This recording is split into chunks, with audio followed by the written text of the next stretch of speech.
السلام علیکم ورحمۃ اللہ وبرکاتہ۔ فاعوذ باللہ السمیع العلیم من الشیطان الرجیم، بسم اللہ الرحمن الرحیم۔ إن عدة الشهور عند الله 12 شهرا في كتاب الله يوم خلق السماوات والأرض منها 4 حرم ذلك الدين القيم۔ قابل صد احترام سامعین، نوجوان دوستوں، بزرگوں اور بھائیوں، عزیز بچوں، محترم سامعین کرام، قرآن کریم کی ایک مشہور سورہ سورۃ التوبہ ہے، جس کی آیت نمبر 36 آپ کے روبرو تلاوت کی گئی ہے۔ قبل اس کے کہ میں اپنے موضوع میں داخل ہوں، اس کا ترجمہ سماعت فرما لیں۔ ان عدۃ الشہور عند اللہ 12، بے شک اللہ رب العالمین کے نزدیک مہینوں کی گنتی 12 ہے۔ 10 شہرا فی کتاب اللہ، اللہ سبحانہ وتعالی کی کتاب میں کب سے ہے؟ یوم خلق السماوات والارض، جب سے زمین و آسمان کو پیدا کیا گیا تب سے مہینوں کی گنتی ہے۔ ذالک الدین القیم، اور یہی مضبوط دین ہے۔ سامعین مکرم، آج کی ہمارے درس کا موضوع ہے ماہ محرم الحرام کی عظمت اور اس کی فضیلت۔ اسلامی مہینوں کی ابتدا اللہ سبحانہ و تعالی نے محرم سے رکھا ہے۔ جب بھی اسلامی نیا سال آتا ہے، یہ پیغام لاتی ہے کہ اے لوگوں، تمہاری عمر کم ہوتی جا رہی ہے، تم سفر آخرت کی تیاری میں لگے رہو۔ اللہ کی حبیب جناب محمد رسول اللہ صلی اللہ علیہ وسلم نے فرمایا، افضل الصیام بعد رمضان شہر اللہ المحرم۔ پیغمبر اسلام جناب محمد رسول اللہ صلی اللہ علیہ وسلم فرماتے ہیں کہ رمضان کے روزوں کے بعد سب سے افضل روزہ وہ محرم الحرام کا روزہ، محرم الحرام کا روزہ ہے۔ آئیے میں بتاتے ہوئے چلوں، جب پیغمبر اسلام جناب محمد رسول اللہ صلی اللہ علیہ وسلم مکہ سے ہجرت کر کے مدینہ تشریف لے گئے تو آپ صلی اللہ علیہ وسلم نے دیکھا کہ مدینہ کے یہودی روزہ رکھے ہوئے ہیں۔ آپ نے پوچھا، یہ بتاؤ تم نے روزہ کس لیے رکھا ہے، روزہ کیوں رکھا ہے؟ انہوں نے جواب دیا کہ آج ہی کے دن یعنی 10ویں محرم کو اللہ سبحانہ و تعالی نے ہمارے پیغمبر حضرت موسیٰ علیہ السلام کو ظالم فرعون سے نجات دلائی تھی۔ ہم اس کے شکرانے میں ہم روزہ رکھتے ہیں۔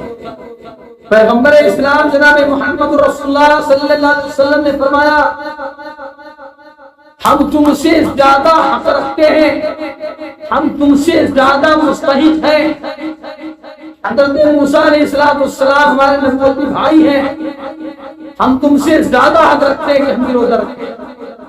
چنانچہ آپ صلی اللہ علیہ وسلم نے فرمایا، یہودی عاشورہ کا روزہ رکھتے ہیں اور ہم 9ویں اور 10ویں 9ویں محرم اور 10ویں محرم کو روزہ رکھیں گے، اور یہی آپ صلی اللہ علیہ وسلم نے حکم دیا۔ اس حدیث کی روشنی میں ہم سب کو غور کرنا چاہیے کہ وہ فرعون وقت کا کتنا بڑا ظالم تھا، کتنا بڑا سرکش تھا، کتنا بڑا متکبر تھا کہ بنی اسرائیلیوں کے لڑکوں کو ذبح کرا دیتا تھا اور ان کی لڑکیوں کو چھوڑ دیتا، انہیں نوکرانی بادی بنا کے رکھتا۔ اللہ سبحانہ و تعالی نے جب اس کو پکڑا اور دریا میں ہچکیاں لے لے کر ڈوبنے پر، ذلت کی موت مرنے پر آمادہ ہو گیا، وہی بنی اسرائیلی اس سے ڈرتے تھے، فساد مچا کے رکھا تھا، پورے شہر میں فساد مچا کے رکھا تھا، اور انا ربکم الاعلی کا نعرہ بلند کرتا تھا۔ وہی فرعون اللہ سبحانہ و تعالیٰ کی گرفت میں آ گیا، بنی اسرائیلیوں کے سامنے ہچکیاں لے لے کر مرنے پر مجبور ہو گیا، اور یہ کہنے پر مجبور ہوا کہ میں اب موسیٰ اور ہارون کے رب پر ایمان لاتا ہوں۔ اللہ سبحانہ و تعالیٰ نے فرمایا الآن اب ایمان لانے سے کیا فائدہ، وقد عصیتم من قبل، اس کے قبل تم سرکشی کرتے تھے، لہذا مرنے کے وقت تمہارا ایمان قابل معتبر نہیں مانا جائے گا۔ اس حدیث کی روشنی میں یہ سبق ملتا ہے کہ اے دنیا کے ظالموں، اے دنیا کے سرکشوں، اے روئے زمین پر رہنے بسنے والے متکبروں، ظالموں، تم نے مسلمانوں کا جینا تباہ کر رکھا ہے۔ اے ظالموں، تم شہریت طلب کرتے ہو، ہماری شہریت کو مشکوک بنا رہے ہو۔ اے ظالموں، تم فرعون سے بڑے ظالم نہیں ہو، اور اے وقت کے نمرودوں، اے وقت کے حاکموں، سنو، تم نے مسلمانوں کے گھروں پر بلڈوزر لگا کے چھوڑا دیا۔ یاد رکھنا، اللہ سبحانہ و تعالیٰ نے جس طرح سابقہ قوموں کو اس روئے زمین سے نصف نابود کیا، وہی حال تمہارا ہوگا۔ تم نے مسلمانوں کے خون کو سستا سمجھ لیا ہے، تم نے مسلمانوں کی بہن بیٹیوں کی عزت کو تم نے کھلواڑ بنا کے رکھا ہے۔ یاد رکھنا، سابقہ امتیں، قوم عاد، قوم فرعون، ثمود، یہ تمام کے تمام اسی ہوئے زمین میں نصف نابود کر دے گئے۔ تمہاری کیا حیثیت ہے، تم کس کھیت کے مولی ہو؟ اللہ سبحانہ و تعالیٰ کے قہر و غضب کا ڈنڈا کب گھوم جائے، کب تمہیں دنیا سے نیست و نابود کر دیا جائے۔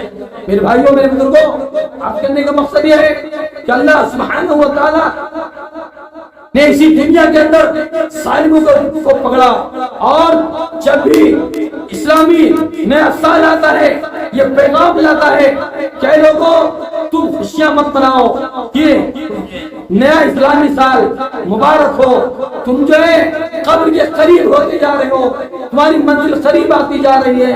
میرے بھائیوں، میرے بزرگوں، رسول رحمت جناب محمد رسول اللہ صلی اللہ علیہ وسلم نے روزہ رکھنے کا حکم دیا ہے، لیکن آج اسی ماہ سے محرم کی مناسبت سے، اسی اللہ سبحانہ و تعالیٰ کے مقدس مہینے میں کیا کیا نہیں ہو رہا ہے اسلام کے نام پر، اور حضرت حسین رضی اللہ تعالیٰ عنہ کے نام پر کیا کیا خرافات نہیں ہو رہا ہے، کیا کیا واقعات نہیں مچایا جا رہا ہے۔ اے لوگوں، اللہ سبحانہ و تعالیٰ کے قہر و غضب کا ڈنڈا یقیناً گھوم جائے گا۔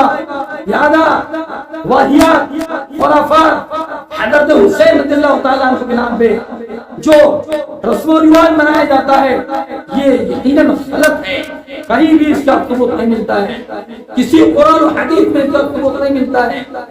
حضرت حسین رضی اللہ تعالیٰ عنہ سے پہلے حضرت عمر فاروق رضی اللہ تعالیٰ عنہ کو نماز میں وہ ظالم ایرانی نسل کا وہ شخص فیروز نے نماز کے حق میں چھرا گھوم گیا تھا، سامنے سے مارنے کی ہمت نہیں تھی، اس نے نماز کا سہارا لیا اور اس کے بعد سیدنا عثمان غنی رضی اللہ تعالیٰ عنہ کو بھی بے دریغ ان کے گھر میں گھس کے مارا گیا، شہید کیا گیا۔ آج دنیا ان کے نام کا تذکرہ نہیں کرتی، ان کے نام پر کچھ نہیں کرتی، بس لے لے کے حضرت حسین رضی اللہ تعالیٰ عنہ کے نام پر سب کچھ کرتی ہے۔ جتنے سینہ پیٹتے ہیں، چہرے میں تھپڑ مارتے ہیں، اور جو ہے نہ معلوم کیا کیا اعلیٰ بھلا کیا کیا ایسا کام نہیں کرتے جو شریعت اسلامی اس کی اجازت نہیں دیتی۔ میرے بھائیو میرے بزرگوں، کہنے کا مقصد یہ ہے کہ آؤ اے لوگوں، اللہ سبحانہ و تعالیٰ کے احکام کی طرف آؤ، اللہ کے قرآن کی طرف آؤ، رسول اللہ صلی اللہ علیہ وسلم کی تعلیمات کی طرف آؤ، ورنہ ہم کیا تعصب دینا چاہتے ہیں، ہم تعصب دینا چاہتے ہیں۔ اسلامی سال آتا ہے تو محرم منانے کا جو ہے شوق چڑھ جاتا ہے۔ میرے بھائیوں، آج محرم کو اسی خرافات کے نام سے جانا جاتا ہے، محرم کو خرافات کے نام سے جانا جاتا ہے۔ اسلام کو ہم نے اور آپ نے بدنام کیا ہے۔ غیر مسلم ہمارے برادران وطن کیا سمجھیں گے کہ مسلمانوں میں جب پہلا سال آتا ہے وہ خون خرابہ، سینہ پٹنا اور طرح طرح کے غلط کام، واہیات کام جو شریعت کے خلاف ہے، یہ مسلمان اس کو انجام دیتے ہیں۔ وہ سمجھتے ہیں کہ مسلمان کا جو یہ تیوہار ہے یہ کٹنے مرنے خون بہانے والا تیوہار ہے۔ کہ بھائیو ایسی بات نہیں ہے۔ اللہ کے حبیب جناب محمد رسول اللہ صلی اللہ علیہ وسلم نے فرمایا تھا کہ اے لوگو ترکت فیکم امرین لن تضلوا ما تمسکتم بہما کتاب اللہ و سنتی۔ اے لوگو میں تمہارے درمیان میں صرف دو چیزیں چھوڑ کے جا رہا ہوں۔ ایک ہے جب تک تم اس کو مضبوطی سے پکڑے رہو گے دنیا کی کوئی طاقت تمہیں گمراہ نہیں کر سکتی۔ ایک ہے رب کا فرمان، رب کا قرآن، اور دوسرا ہے جناب محمد رسول اللہ صلی اللہ علیہ وسلم کی سنت۔ آج ان دونوں سے انحراف کیا گیا، ان دونوں کو بالائے طاق رکھ دیا گیا، منمانی کر رہے ہیں، اسی لیے وہ سنت کے شکار ہیں، سلیل ہو رہے ہیں، پٹ رہے ہیں۔ اے لوگوں، محرم الحرام کا یہ مہینہ بڑا مقدس مہینہ تھا، بڑا مقدس مہینہ، لیکن اس میں واہیات خرافات مچا کے اب اس کو غلط طریقے سے یاد کیا جاتا ہے۔ میرے بھائی میرے بزرگوں، نومی کا روزہ رکھنا چاہیے، اور ایسے ہی عاشورہ کا روزہ رکھنا چاہیے۔ پیغمبر اسلام جناب محمد رسول اللہ صلی اللہ علیہ وسلم نے فرمایا کہ محرم الحرام کا جو شخص روزہ رکھے گا، 9ویں 10ویں کا روزہ جو شخص رکھیں گے، اللہ کے نبی فرماتے ہیں انی احتسب علی اللہ، میں اللہ سبحانہ وتعالی سے یہ امید کرتا ہوں ان یکفر السنۃ الماضیہ، ایک سال کے گناہ، پچھلے ایک سال کے گناہ کو اللہ سبحانہ وتعالی ان روزوں کی برکت سے معاف فرمائے۔ تو میرے بھائی میرے بزرگوں، تمام خرافات سے بچتے ہوئے ہم روزے کا اہتمام کریں، اور جناب محمد رسول اللہ صلی اللہ علیہ وسلم کی سنت پر عمل کریں، اور ایسے ہی ان تمام لوگ جو اللہ کے راستے میں شہید ہوئے ہیں کبھی ان کا بھی ذکر کیا کرو، اور ایسے ہی تمام جو خراباتی چیز ہیں ان سے توبہ طائب کرو، اللہ سے ڈرو، اللہ کی رحمت کے مستحق بنو۔ اگر اللہ کی رحمت کے مستحق بنتے ہو، یقین جانو آپ خرافات کے قریب مت جائیں، اسی میں بھلائی ہے، بہتری ہے۔ اے لوگوں، اللہ سے دعا کرتے ہیں کہ اللہ سبحانہ و تعالی ہم سبوں کو اسلام کی سچی اور پکی تعلیمات پر عمل کرنے کی توفیق عطا فرمائے۔ الہ العالمین ہمارے بھائیوں کو اسلام کی صحیح سمجھ عطا فرمائے۔ الہ العالمین خرافات سے، محرم الحرام کے مہینے میں جو خرافات ہوتے ہیں، اللہ ان خرافات سے ہر شخص کو بچنے کی توفیق عطا فرمائے۔ محرم الحرام کا مہینہ مقدس مہینہ ہے، حرمت والا مہینہ ہے۔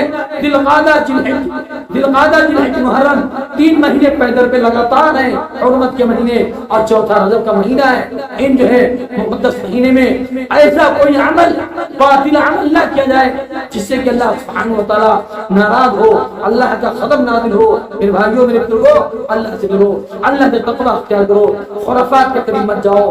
اللہ ہم سب کو نیک اعمال کی توفیق عطا فرمائے، آمین۔ وآخر دعوانا الحمدللہ رب العالمین، السلام علیکم ورحمۃ اللہ وبرکاتہ۔